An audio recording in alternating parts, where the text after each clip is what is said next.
Pemirsa, pemerintah menyepakati penambahan anggaran Kementerian Pertahanan untuk periode 2020-2024 sebesar 20%, yaitu 20,75 miliar dolar Amerika. Ini menjadi 25 miliar dolar Amerika yang berasal dari pinjaman luar negeri. Penambahan anggaran ini ditujukan untuk pembelanjaan alutsista TNI oleh Kementerian Pertahanan.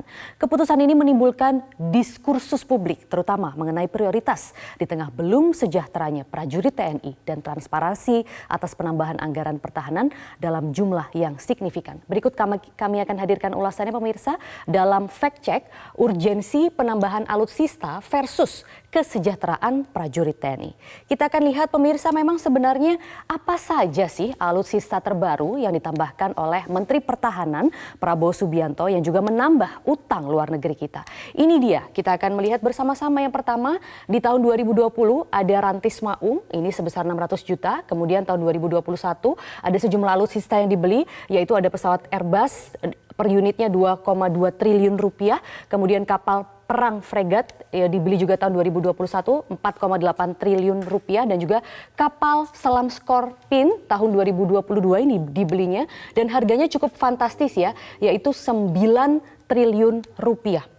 Berikutnya pemirsa, masih mengenai alutsista apa saja yang sudah dibeli, yaitu pada tahun 2022 juga ada pesawat tempur Rafale harganya 1,63 triliun rupiah. Kemudian di tahun 2023 ada juga sejumlah penambahan alutsista terbaru, yaitu radar militer. Kemudian Mirage 2005 yang ini juga sempat menimbulkan pro kontra ya, karena ini sebenarnya adalah pesawat tempur bekas Qatar. Harganya sangat fantastis, yaitu 12,4 triliun rupiah.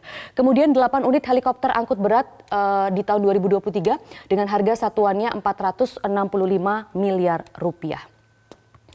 Berikutnya masih di tahun 2023 juga masih ada sejumlah alutsista yang dibeli, yaitu pesawat tempur F-15IX dengan harga 1,37 triliun, dan yang terakhir ada juga kapal selam Miget dengan harga 4,1 triliun rupiah.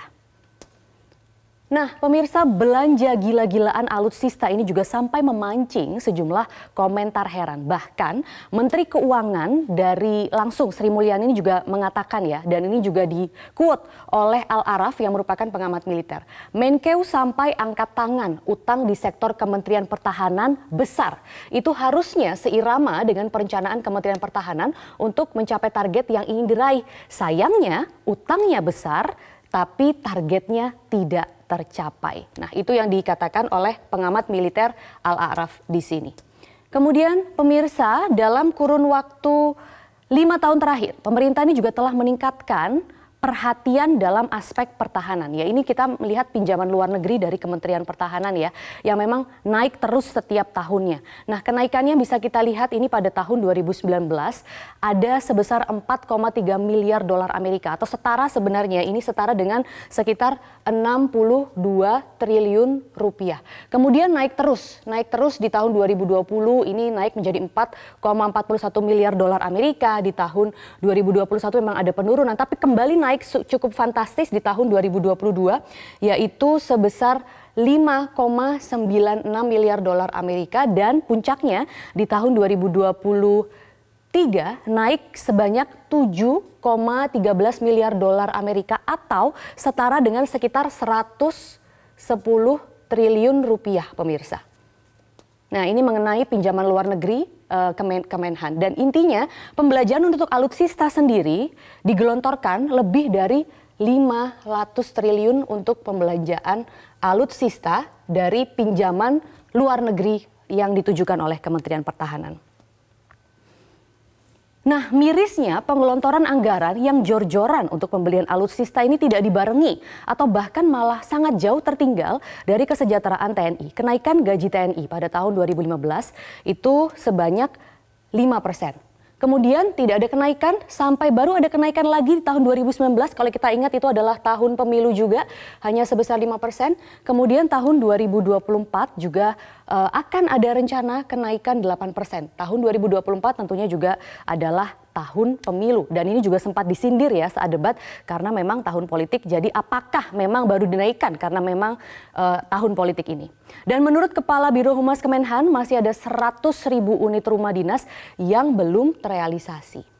Nah, kemudian Kasal juga sempat menyatakan alokasi anggaran tahun 2024 itu sebenarnya 30%, ya. Acuannya adalah 30%. Nah, 30% untuk peningkatan profesionalisme prajurit, kemudian 30% lagi untuk anggaran alutsista dan 30% untuk kesejahteraan prajurit. Sisanya akan menjadi anggaran prioritas dan juga akan menjadi anggaran cadangan. Tentunya jika ingin memajukan negara lewat alutsista yang canggih, bukankah pengelolanya, yaitu sumber daya manusia yang juga merupakan prajurit TNI kita juga harus dipikirkan kesejahteraan hidupnya. Demikian pemirsa Fact Check kali ini, dan Metro Siang masih akan kembali dengan sejumlah informasi-informasi lainnya. Bagaimana seperti tanggapan netizen? Jelajahi cara baru mendapatkan informasi. Download Metro TV Extend sekarang.